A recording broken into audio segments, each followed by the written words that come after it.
มาแล้วพี่น้องมาเลยมาเชื่อม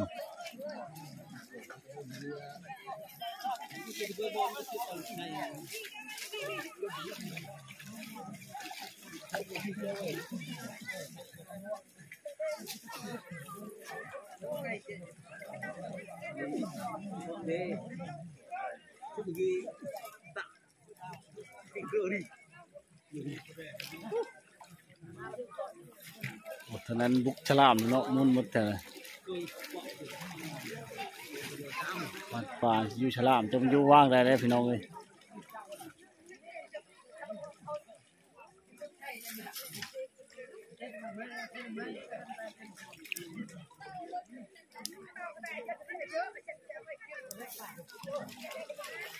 ปีงมันจะหมดจับเนาะมันลายคน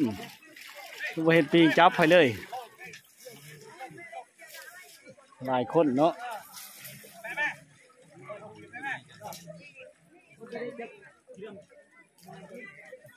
โอ้มานแทบุรีปลากดเจ้าน่ะ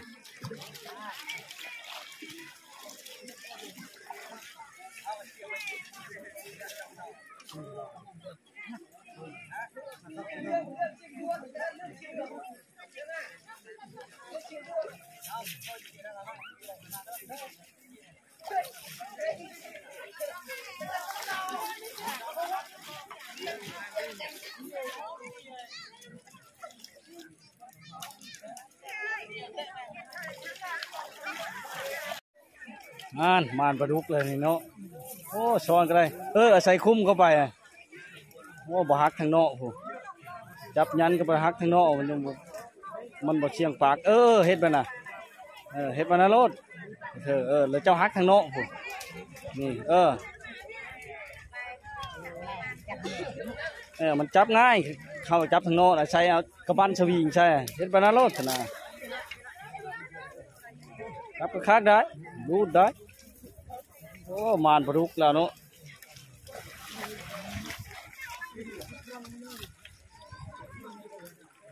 น้ำนี่มานอยู่บ่คล้องจนนักคล้องจนนักเนี่ยนักคล้อง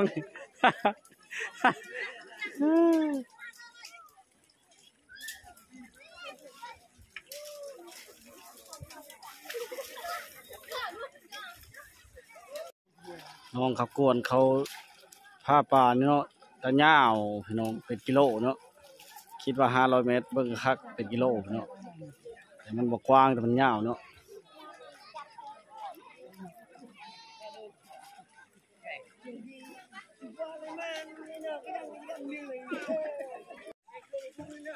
น้อยก็เป็นหากินพี่น้อง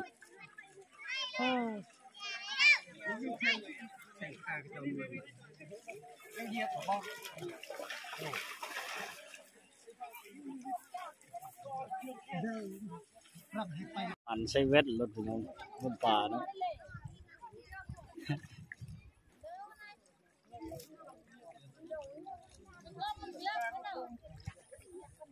สายตามิแต่จะลุงบนป่าผ้าป่าใช่ไหมมันม่วน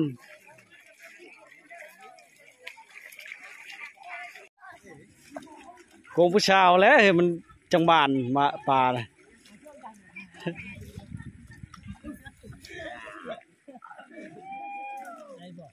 นี่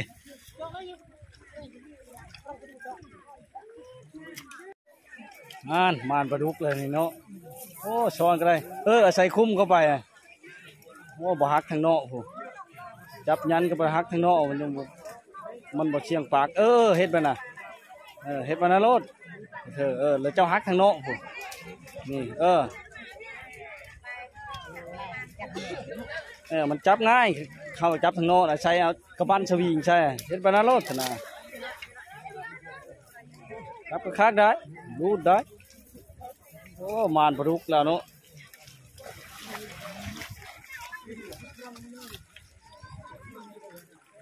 น้ำนี่มานอยู่บ่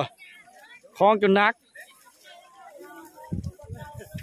คล้องจนนักเนี่ยนักคล้อง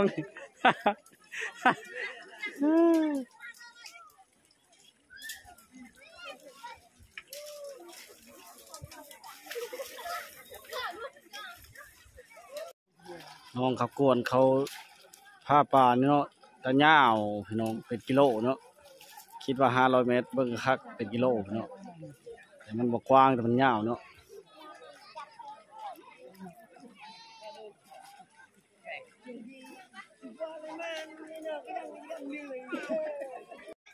ไปพงให้ถ้าข้างหน้าไง40,000หน่อยใช่เป็น40,000บ่โอ้แล้ว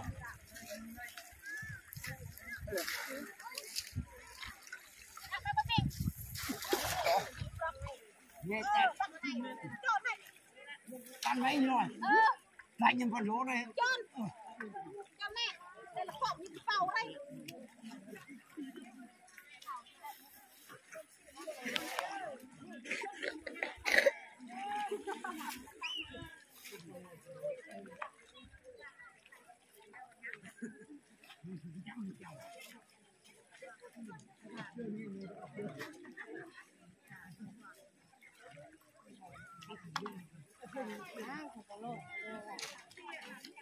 ได้มานนี่บ่บ่ยังไม่จะโตอยู่ก็ได้ผู้บ่อะไรเนาะมันหลายจะลุงหลายเลย ก็ได้แล้วตอนหลัง พันด่างยังบ่นับ ถ้าก็เฮ็ดได้ก็ได้จะรู้จักได้คือได้โอ้นะพี่นั่นไอ้ตำของเจ้าแล้ว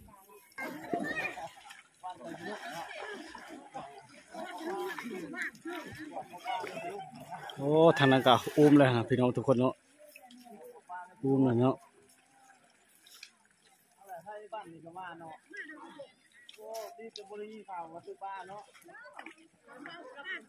ทั้งเด็กน้อยผู้ใหญ่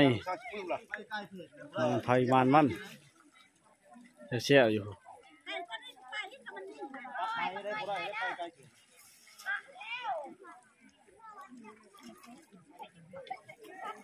ปลาข้อน้อยนี่ ปลาบ่ใหญ่ ทางนั้นได้ตรงเยอะเลยบ้านกลางปอเด้อ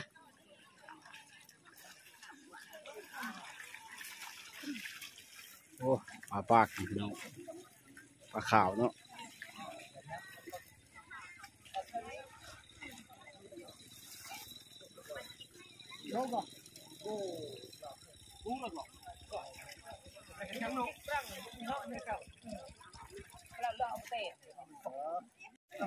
ขุดมาแล้วทางนั้นก็จับอยู่พี่น้องโอ้ตัวใหญ่ได้ครับพี่น้องได้เลยนะโอ้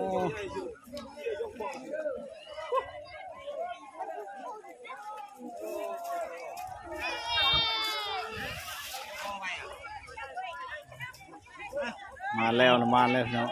ยิ้มไปเฟยเนาะได้ปลาเขาใหญ่มากแล้ว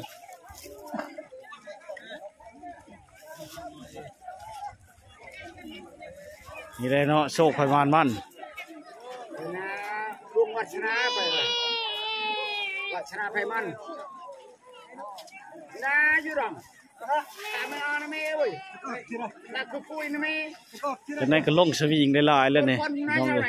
คนเยอะนี่คนเนี่ยโดนไปทัวร์เนาะครบจำหอบครบจำที่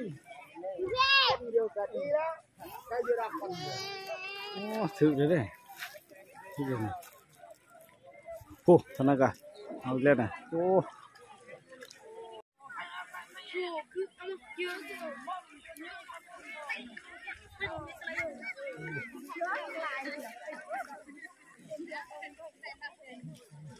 หลายหมู่บ้านเนาะมันตึกป่าพี่น้องผ้าป่า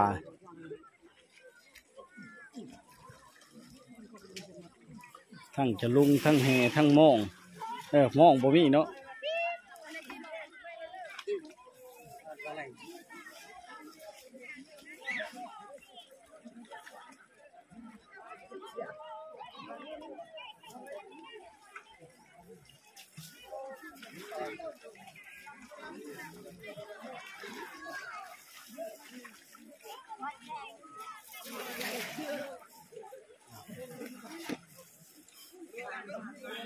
เขาไม่ตักจะลุงตักจะวิ่งกันนะตักเช้าตัวนี้เนาะมันจะย่อจะลุงจะซ้อนเป็นการทำอาหารกินของพี่น้องเนาะ เขตชนบทพี่น้องเลยผ้าป่ากวนป่ามาเนี่ยผู้ใดผู้บ่เนาะว่านแหลึกฉลุงว่านแหเนาะม่วนคือคืนพี่น้องผู้ใดอยู่เคยอยู่ไกลกันมาเนาะที่ของไฟมันเนาะแห่ธนัดตึงแห่กับสวิงกับธนัดสวิงกับซ้อนสวิงเนาะลึกฉลุง